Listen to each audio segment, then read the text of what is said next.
Hey guys, this is Collin Moshman for CardsChat.com, and first I wanted to say that if you enjoy the videos that Katie and I make for CardsChat, we'd really appreciate it if you click on the blue CardsChat logo in the bottom right corner to subscribe, or the red subscribe button below this video.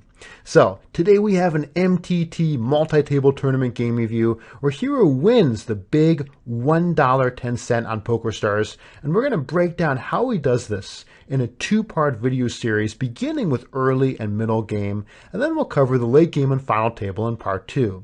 So we're going to look at where he needs to improve, but also what he's doing right that lets him get this great win in a huge field tournament. So we're going to look at selected hands since the entire game is over 700 hands. That's a lot to cover, but we're going to look at cool and important spots along the way. And with the pocket sixes, this is definitely a fold. Keep in mind here that with your 50 blind stack, and by the way, we'll see that the ICMizer replayer always converts your stack and chips to big blinds. So here we have a stack of about 5,000 chips, so at 50, 100, it'll say BB50, meaning that we have a 50 big blind stack. So if we call this player, we are also potentially going to get all in against one of the 3 remaining opponents who might wake up with a very strong hand. So normally here you would want at least pocket tens or jacks, ace king or ace queen suited. And if you have anything much worse, like let's say pocket sevens or ace jack offsuit, ace 10 suited, I would definitely fold all of those hands without a very strong read that the player shoving is a maniac. Good fold here. Next time we look at is pocket jacks. 50 blinds I would normally be raising with slightly smaller sizing, maybe make it 250, 225.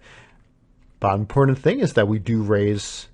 And then at the flop, we need to have a plan. That is the vital thing. We want to have a plan. You don't want to, for example, check, and then your opponent bets, and you're like, oh no, what do I do? So my preferred plan is simply to bet here. The biggest reason is that lots of worse hands can call, including some worse one-pair hands, but most importantly, draws, straight draws, flush draws. I want to charge those draws. So I would just go ahead and fire half pot here to get worse hands to call. If we do that and our opponent were to make a big raise, then normally we would just fold. And instead we check, which is also fine so long as our plan is to check call. This hand is definitely too strong to simply give up and check fold. So if we check here, it has to be with the plan of check calling. So we get a pretty bad run out. We just check it down, which is fine as turn and river play. And funnily enough, our opponent rivered a set and did not bet. This is definitely too passive on his part. He's seeing monsters under the bed. Hero almost certainly would have bet any better hand by this point, so he should have bet the river for value.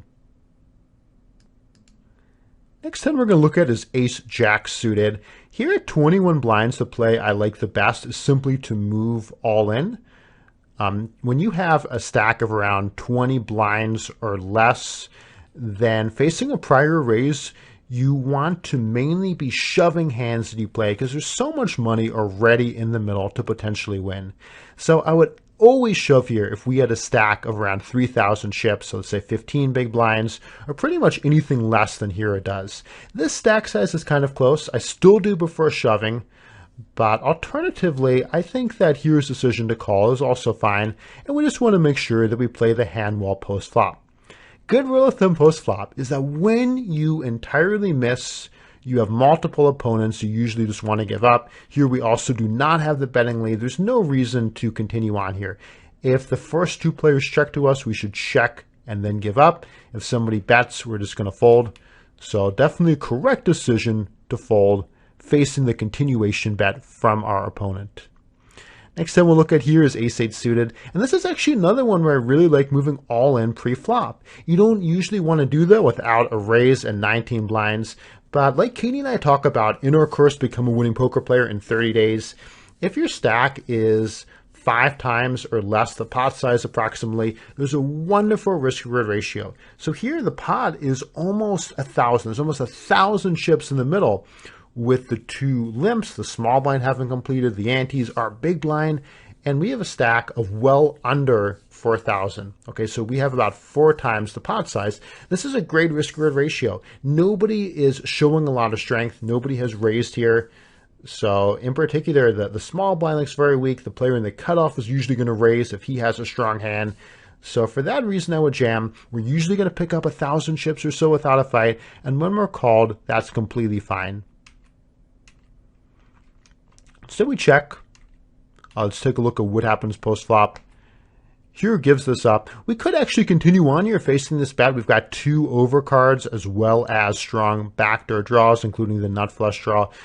So this is close enough. I certainly don't hate the fold, but most important thing is I would rather shove this in pre-flop. Another one with ace-king suited. At 18 blinds, we could jam some hands. If I had a hand like a low pocket pair, I would usually just move all in here. With the ace-king suited, I think we're missing out on value. This is such a strong hand that I would rather see a raise to about 750. This is a great raise to 800. We're going to look to get maximum value for this hand. Completely correct play by Hero. Opponent calls, and we're going to get it in on most flops because the pot is so big. Anytime the pot is, so here the pot is 2,000, we have under 3,000, so we have less than 1.5 times the pot.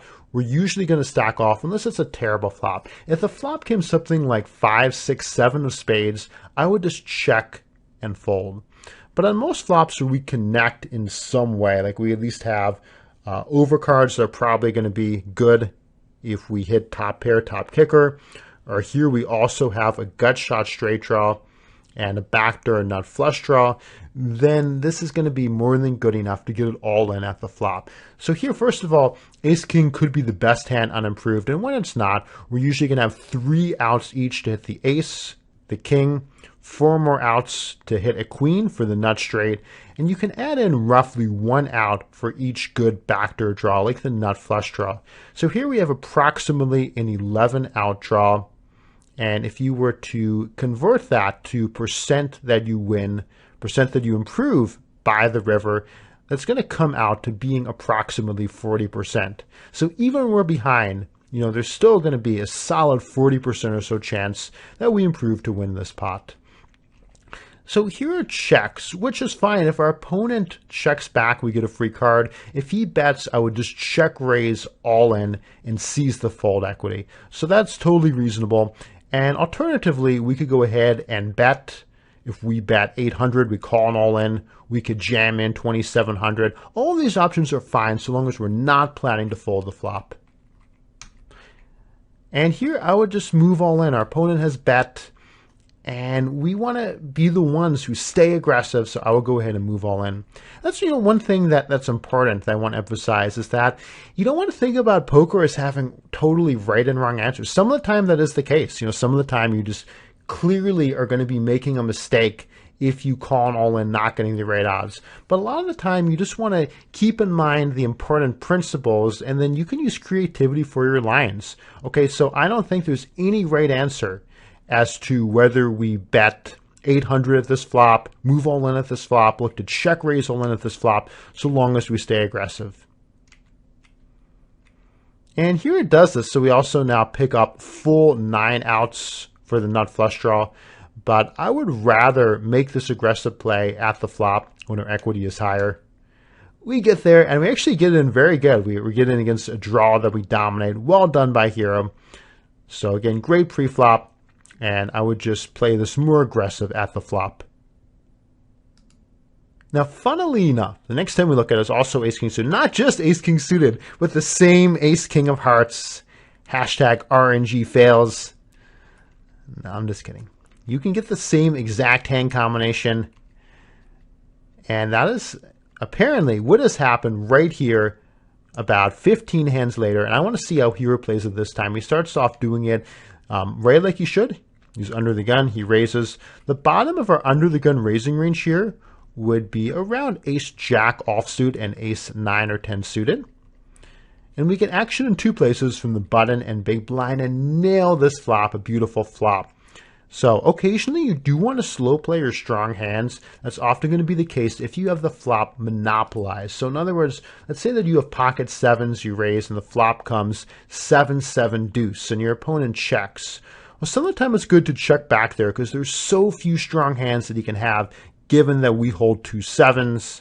So what's he going to have? He's going to have, you know, a deuce or a pocket 9s occasionally, but that's a good time to let him catch up to his second best hand. Whereas here there are lots of worse hands that can call, including if an opponent has a queen, a hand like pocket sevens, jack of hearts, straight draws. So I would definitely bet here around 900 and try to keep opponents in. Perfect sizing. I said 900, he bets exactly 900. Well done to Hero. So we don't want any money post-flop, but nothing else we could have done exactly played correctly. And now we're going to get to a series of a few hands we play in a row. Here with an 11 blind stack, we're mainly going to be playing shove or fold. In fact, pretty much the only time we wouldn't be would be occasionally from the big blind. We might call a min raise if we didn't think we have fold equity shoving, or of course check back in a limp pot. But other than that, hands we play, we're going to shove. And that would apply whether or not there is this previous limp. So as we talk about in the course, if nobody has entered the pot before you, there's an ante, and you have a stack of 10, 11, 12, 13 blinds, even up to 15 blinds is totally fine to just go ahead and shove. Now, if you have a stack of 10 or 11 blinds, you can almost always shove what we call the magic range. Suited aces, pocket pairs, suited broadways. So this suited ace, if the initial limper had folded, we can move all in, and we should shove a very similar range after he limps, because he might call us, more so than some random opponent. But at the same time, when we succeed, we also win an additional 500 chips, giving us a better risk-reward ratio. So for that reason, I would shove that exact range. If I had any suited ace, any suited Broadway hand, any pocket pair, I'd shove. And I would also shove hands down to about king, jack, offsuit, offsuit aces from around ace 9 offsuit. So those would be my shoving range. Hugh moves all in. I like the fact that he saves himself 69 chips. Bus fare home. The only way I wouldn't like it would be if we now fold. According to ICMizer, we were getting odds of 175.2 to 1.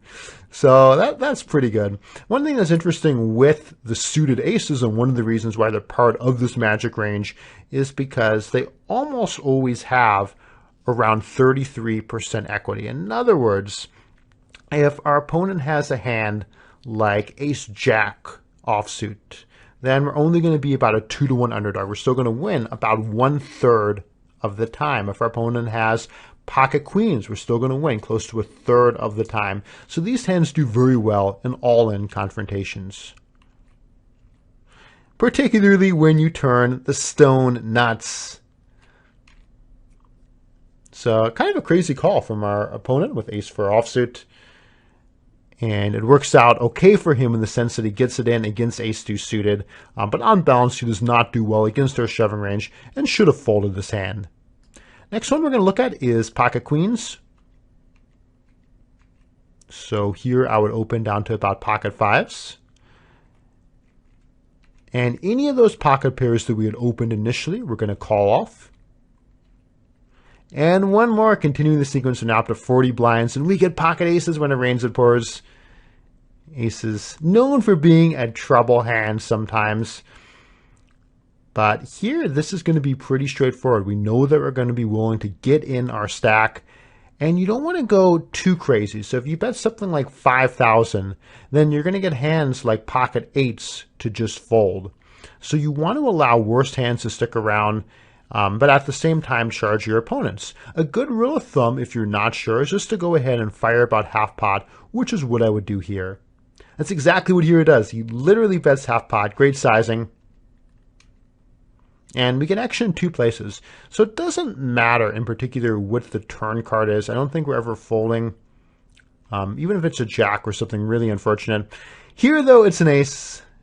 And I would break this up into 2 betting rounds. Again, if you jam in 17,000 into 11,000, you're going to get too many worse hands to fold. So what I like doing is betting 5,000 here and then shoving any river. So excellent. Played perfectly in all streets by Hero. So here's ace-jack. So I think we actually had this specific hand earlier as well. And a pretty one it is. Here he likes to 3-bet. And this is a fine play. Normally I would call. The reason why I would call is because when you 3-bet, you always want to have a plan if somebody shoves on you. Okay, so if we make it 3,600, the player who initially raised, Diego, starts the hand off with about 17,000. So a lot of the time, if he continues on against our 3-bet, or re-raise, it's going to be with him shoving. And if that's the case, what do we do? Do we call or do we fold? It's pretty close. So if it's going to be very close, you don't really like any of your options facing an all-in, and that's a likely move from your opponent, then usually you want to just call. So here, based on stacks, I would normally just call. This hand also plays very well, but never going to be a big mistake to 3-bet and stay aggressive, and we just take the pot down pre-flop, which is a fine outcome. With 10-9 suited, I would normally fold this hand from the first 2 positions, but that comes down a lot to style as well as what table you're at. So in other words, how tight people are. If it's at a tighter table, then this open, when I say open, I just mean raise first in, is totally fine. And regardless, if it's your style to play a few more hands, no worries here. If you're an open hand, like let's say 6-5 suited, I think that's way too loose. If he had folded a hand like King Jack suited, I think that's definitely too tight. And 10-9 suited, just a matter of what your style is. So all good there. And this goes back to a rule of thumb we talked about earlier in this video. We have multiple opponents. We've completely missed. We should just give up. I would check here and fold facing a bet. That analysis changes at the turn for a couple of reasons. The most important one is that we hit top pair, but also Clifford checks back, and that weakens his range. In other words, if he was very strong, he's probably going to bet rather than give everybody a free card. So that's another thing that helps us be confident we have the best hand. So we face a bet and a call. I like this decision to just call and take advantage of our position on these 2 opponents. And now we have a river decision. So first of all, if everybody had checked to us, I would check back. I would not bluff this hand. And here the play I like best is to call. I definitely wouldn't fold. Our opponent is betting very small. We're getting great odds. And we do beat some buster draws. So you could have just a 6 or just an 8. So there are some worse hands. You could also have a worse 1-pair hand. So usually if you beat a bluff and you're getting great odds, you want to call. So I like that option. I don't particularly like folding. Another option you could take is to raise and turn your hand into a bluff. And the benefit there is that this is kind of a scary river. Okay, it's unlikely that it has connected well with their opponent, and this bet also does not look very strong. Typically when opponents bet a small amount, they don't love their hand. So calling is good. Raising to something like 14,000 and turning our hand into a bluff, also a very reasonable play. But I would not fold here. So we call and lose to 2-pair. Probably this hand would not have folded facing a substantial raise. So well done by Hero. But those would be how I would break down our river options. And now I want to look at what I think is a pretty important spot, because these come up a lot, and the decision on them can be tricky. So the first thing here, what do we do with pocket 5s? And the answer to that is we should be raising the pocket 5s, and our plan is definitely to call off the small blind if he were to move all in. But instead, the button re-raises us. So do we fold? Do we call? Do we make a small raise back? Or do we move all in? Now, you'd pretty much never want to make a small raise back. The pot is very large, and we don't want to play an even larger pot out of position. So I would eliminate that option fairly quickly. Another option that I don't particularly like is to call. The reason why I don't really like to call is this hand doesn't play well post-flop. So a hand like King Queen suited plays well. We can easily flop top pair, a flush draw, a straight draw, 2 overcards with backdoor draws. But here we're really only going to like flops that contain a 5, as well as some rare ones like deuce 3-4. So I don't want to call and play a large pot out of position. And the options that I like are to fold if we think our opponent is tight on the button, or if we know nothing about him. Okay, so we think he's tight, we know nothing about him, I would just fold here. If he's loose and he's playing pretty aggressive, maybe he's 3-betting a lot, then we could put him on a wider range, and I would move all in here. We have a lot of fold equity, so in other words, a high percent of the time our opponent will fold, and when he calls, a lot of the time we'll be flipping against a hand like ace-queen offsuit, ace-jack suited. So, jamming good, folding good. Not a huge fan of the other options. Let's see what hero does. So he calls, again, not my preferred play, and this is reason for that. So here in this flop, there's pretty much nothing we're going to be able to do besides check fold, I assume. Like I was just saying, yeah, we're always going to check raise this flop. And no, I'm just kidding. So I'm surprised to see hero make this check raise. I guess, you can never really argue too much against aggression. This play does work. But to me, this line is maybe a little bit spewy. If we are going to be really aggressive in this hand, the time I would rather see that is pre-flop, if we 4-bet shove over our opponent's pre-flop re-raise. But with that said, kudos to hero for having the guts to pull the trigger on a risky play post-flop. Okay, so what we're going to do now is look at one that involves a pretty straightforward shove or fold range. The play that our opponent Vipkiss makes is what I would call a non-all-in all-in. And what that means is that he starts the hand off with 6.2 big blinds and he raises to 3 blinds. So I would assume here that we have no fold equity. We're never going to get him to fold, and all he's doing is making an all-in that looks a little bit different and is maybe designed to confuse us in terms of not knowing how big his stack is or just being a little bit tighter than we otherwise would be. So any hand that we play, we want to just put him all in. Or alternatively, you could stop and go. So you could call and then move all in at any flop. To figure out the range we're going to do this, we can use the software. And it's showing up asking for bounties and other information.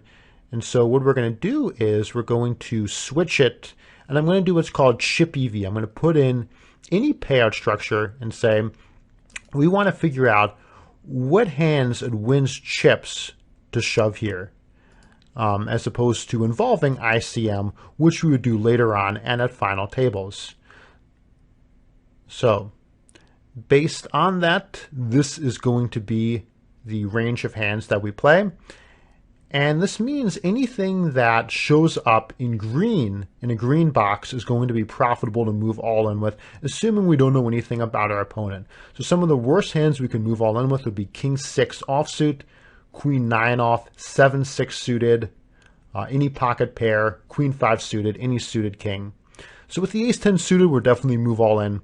But this is going to be our full range in this chart that we play here.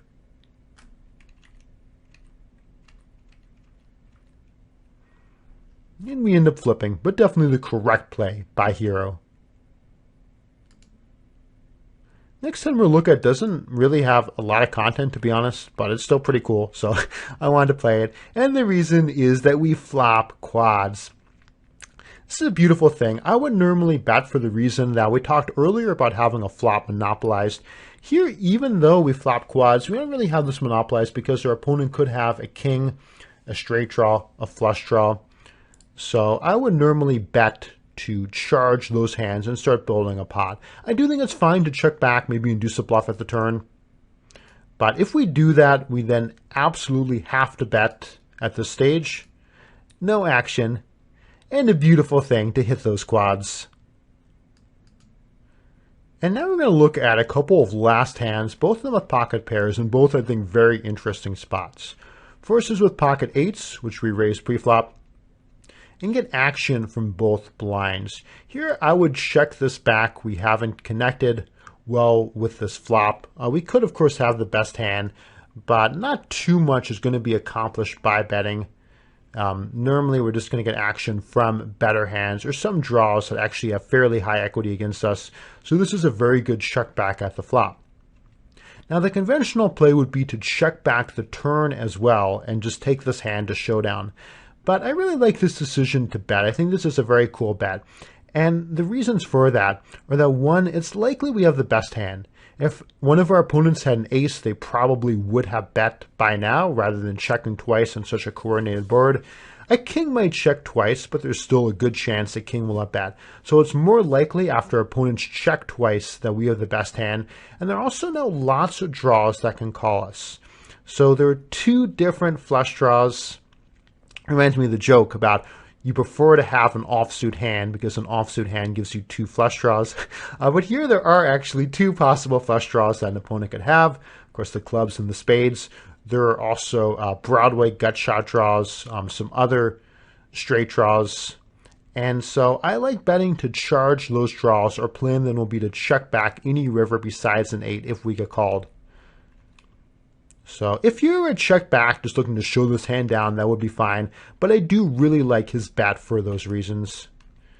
And we check back and we show the winner. And that was exactly what had happened. Our opponent had 9 flush outs, an additional 4 outs to hit a gut shot.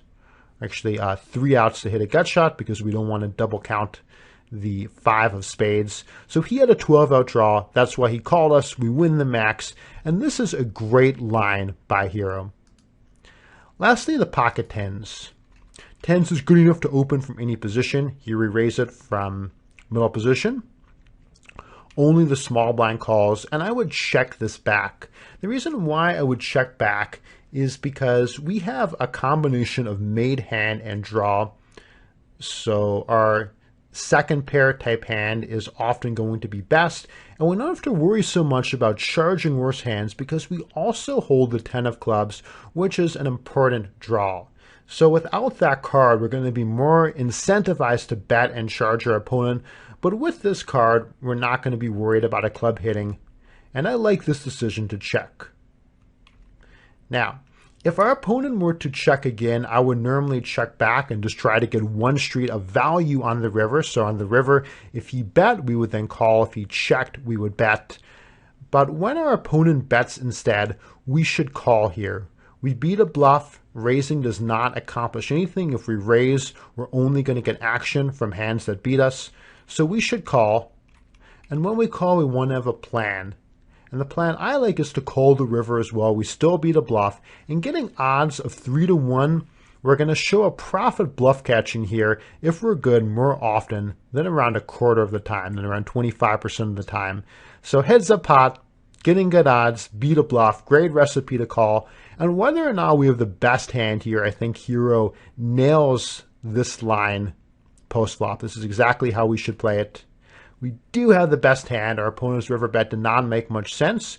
He should be betting for value or as a bluff, but that particular hand makes more sense to check. So we're going to end it here.